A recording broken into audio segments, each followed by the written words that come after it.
एक चोर था, एक चोर था। उसने अपने गुरुजी से पूछा, गुरुजी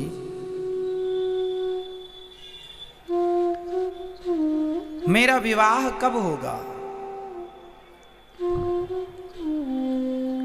गुरुजी ने कहा, बेटा तेरा विवाह तो होगा उस दिन जिस दिन से ठीक तेरा विवाह रात को होगा और सवेरे तुझे फांसी हो जाएगी। जिस दिन तेरी फांसी निश्चित होगी, फांसी निश्चित होने के बाद तेरा विवाह निश्चित होगा। चोर ने कहा कि जब फांसी निश्चित हो जाएगी तो फिर विवाह करेगा कौन? बोले नहीं, ऐसे ही लिखा है तेरे भाग्य में। अब वो चोर तो चोर था, चोरी करना उसने छोड़ दी। चोरी नहीं करूंगा, फांसी नहीं लगेगी। मतलब देखो, उसने जान लिया कि मेरे साथ क्या होने वाला है। अब वो सावधान हो रहा है, पर जो होनी है होके रहेगी। आप कितने भी सावधान हो जाइए, कितने भी चालाक हो जाइए, पर जो लिख चुका है, जो किस्मत में है, मिलना है तय। एक दिन वहां से राजा की सवारी गुजर रही थी। ये चोर पहले चोरी करता था पर अब नहीं करता। राजा की नजर इस पर पड़ गई। राजा ने कुछ याद किया।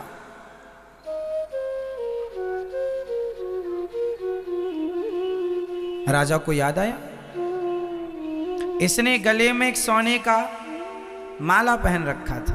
अब तो सुधर गया था, पर जो चुराया था वो तो था ही ना इसके पास।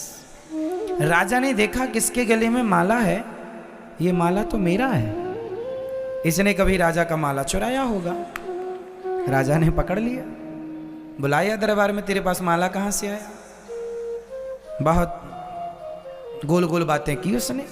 राजा ने कहा नहीं, ये तो मेरा है। उसने बाद में माना कि हाँ, मैंने आपके राज्य में भी एक दिन आपके महल में भी चोरी की थी, वहीं से ये मुझे मिला। राजा ने कहा तूने बहुत चोरी की है, मेरा भी बहुत नुकसान किया है, कल तुझे फांसी होगी। लो भैया, बेड़ियों में जकड़ गया, जेल में बंद हो गया। सिपाहियों ने कहा कोई इच्छा है तेरी? बोले आखिरी इच्छा यही है, जेल के अंदर ना रखो, पूरी रात मुझे जेल के बाहर रखो ताकि खुली हवा मिलती रहे मुझे। संयोग वो बाहर था जेल के, सड़क में एक पेड़ के नीचे बैठा था कि तभी एक माँ और बेटी वहां से गुजरी। एक माँ और बेटी जब वहां से गुजरी तो सिपाही ने पूछा तुम कौन हो? उन्होंने कहा भैया हम इस शहर में, इस नगर में नए नए आए हैं, बड़े गरीब हैं, कुछ काम मिले तो पेट भर रोटी मिल जाएगी। चोर वहीं था, सुन रहा था। बड़ी प्यास लगी है, चोर ने पानी मांगा तो उस माँ ने उसे पानी पिलाया। चोर ने कहा कि ये तुम्हारी बेटी है? हाँ मेरी बेटी है। क्या चाहती हो तुम? बोले कोई नौकरी मिल जाए, कोई सब ठीक हो जाए, गरीब हैं बड़े, खाने को व्यवस्था नहीं है। पर तुम कौन हो?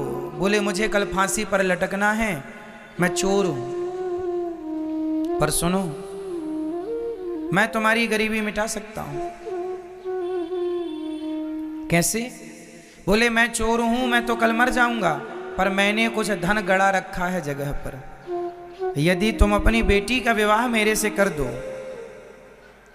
तो मैं सारा धन से पता बता दूंगा और तुम धनवान हो जाना। तो लड़की की माँ ने कहा, चोर, मैं अपनी बेटी का विवाह तेरे से कर भी दूं और तू मुझे धन भी बता दे, मैं धनी भी हो जाऊं, तो बता इसमें तेरा लाभ क्या है? एक रात के लिए तू किसी का पति बन, इसमें क्या लाभ है तेरा? चोर बोला, रोते हुए बोला, मेरा एक ही लाभ है। क्या? बोले, जब मैं मर जाऊंगा, मेरे मरने के बाद ही सही मेरा बच्चा होगा। यदि मैं इसका पति बना तो बच्चा होगा, और बच्चा होगा तो वो मुझे पिंडदान देगा। और मैंने कोई ऐसे तो पुण्य किए नहीं कि मेरा उद्धार हो जाए। जीते जी सिर्फ चोरी की है, गलत काम किया है। अब एक उम्मीद है कि यदि मेरी औलाद, मेरी संतान मेरा पिंडदान करती है और वो सही रास्ते पर चलती है, तो उसके पुण्य से, उसके पिंडदान से मेरा उद्धार हो जाएगा। बस ये लोभ है। लड़की की माँ ने लड़की से पूछा, ठीक है? उसने कहा, माँ जैसा अच्छा लगे। माँ को लगा ठीक है, भटक तो रहे ही हैं, धन मिलेगा, ठीक है। शादी हो गई, पंडित जी को बुलाया, घंटे 2 घंटे में अग्नि जला करके फेरे दिलवाए, विवाह संपन्न हुआ। एक रात वो अपनी पत्नी के साथ रहा। संयोगवश भगवत कृपा के द्वारा वह पत्नी उसी रात गर्भवती भी हो गई। सवेरा हुआ, सूर्योदय होते ही राजा की आज्ञा के कारण चोर को फांसी पर लटकाया गया। चोर मर गया। चोर तो मर गया, इसे धन भी मिल गया उसके बताई जगह पर। अब क्या हुआ देखिए, अब जो जीवन में मिलना है वो कैसे कैसे मिलता है, और जो नहीं मिलना वो नहीं मिलता कैसे। ये धनवान हो गए माँ बेटी दोनों। माँ को लगा चलो बेटी का विवाह कर देना चाहिए। इसने फिर बेटी के विवाह का प्लान बनाया। एक लड़का मिला भी, लड़के से कहा, विवाह करोगे? हाँ हाँ कर लेंगे। विवाह किया तो उस लड़के ने, जिसने विवाह किया, संयोग से वो भी एक चोर था।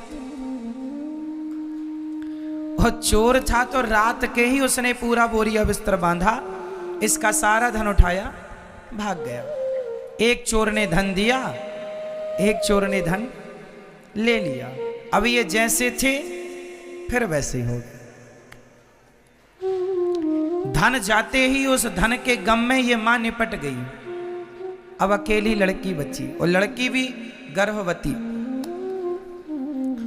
मजदूरी मांग मांग के जैसे तैसे जीवन गुजारा, बच्चा हुआ, बड़ा हुआ। एक दिन एक राजा के बेटे को एक सांप डसने के लिए बिल्कुल तैयार था। इसने देख लिया तो इसने जाकर उसकी रक्षा करने की कोशिश की, पर पहुंचते पहुंचते देर हो गई और डस लिया।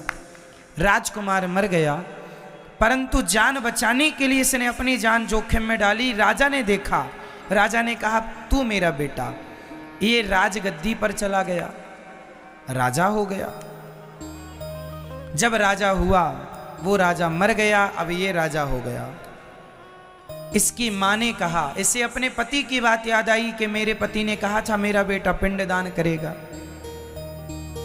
अब पिंडदान करने के लिए ये गया जी पहुंचा, और जब गया जी में पहुंचा तो जैसे ही पिंडदान करने लगा, उसके सामने 3 हाथ खड़े हो गए। एक हाथ इसके पिता का, एक हाथ उस चोर का जो चुरा के भागा, पर एक रात के लिए वो भी पति तो बना, और तीसरा वो राजा जिसने अपने पुत्र की जगह इसे गोद लेकर अपना राज्य दिया। वो 3 हाथ। अब आप लोग उत्तर दो, वो बेटा उन 3 हाथों में किस हाथ में पिंड दे? बताओ, किस हाथ में पिंड देना चाहिए? उसका असली पिता कौन हुआ? वो राजा जिसने अपना पुत्र बनाकर कैसे राजगद्दी दी, या वो चोर जो रातों रात धन चुरा के भागा, या वो जिसने इसे धन दिया इसकी मां को और पहला विवाह हुआ? बताओ, इन तीनों में उसका असली बाप कौन और वो पिंड लेने का अधिकारी कौन? तीनों हाथ में किस हाथ में वो पिंड रखे? उत्तर दो, जल्दी बताओ। सिर नहीं, बताओ, पहला, दूसरा या तीसरा? तीनों में किसके हाथ में वो पिंड रखे? फर्स्ट, सेकंड, थर्ड, आप बताओ। तीसरा, इनकी तरफ से तीसरा, आपकी तरफ से पहला, और किसकी तरफ से क्या बोलना है? अच्छा, दूसरा भी? दादाजी कह रहे हैं दूसरा भी है, जिंदाबाद। तीसरा सही उत्तर है पहला। क्यों? क्योंकि वही इसका असली बाप है। और भले वो मर गया सवेरा होते ही, परंतु उसी ने संकल्प, उसी ने सपना देखा था कि मेरा पुत्र मेरे लिए पिंडदान करे। इसलिए बाकी तो सब धर्म के हैं, धर्म में मानते चले गए, धर्म की बेटी, धर्म का बेटा, ठीक है, उनके भी अपने कर्तव्य हैं, ठीक है, पर पहला पिंड लेने का अधिकारी वही है। बाद में फिर ये किसी को भी दे, कोई आपत्ति नहीं। अर्थ क्या निकला इस कहानी का? इस कथा से ये सीख मिली कि हमारे जीवन में कितना भी उतार और चढ़ाव आए, और आएगा, कब आदमी राजा से रंक हो जाए और कब रंक से राजा हो जाए, तुम्हारी किस्मत ना हम तय करते हैं ना पड़ोसी। आपकी किस्मत, आपका भाग्य आप स्वयं बनाते हैं, और जो आप यहाँ बैठे हैं आपका भाग्य पहले ही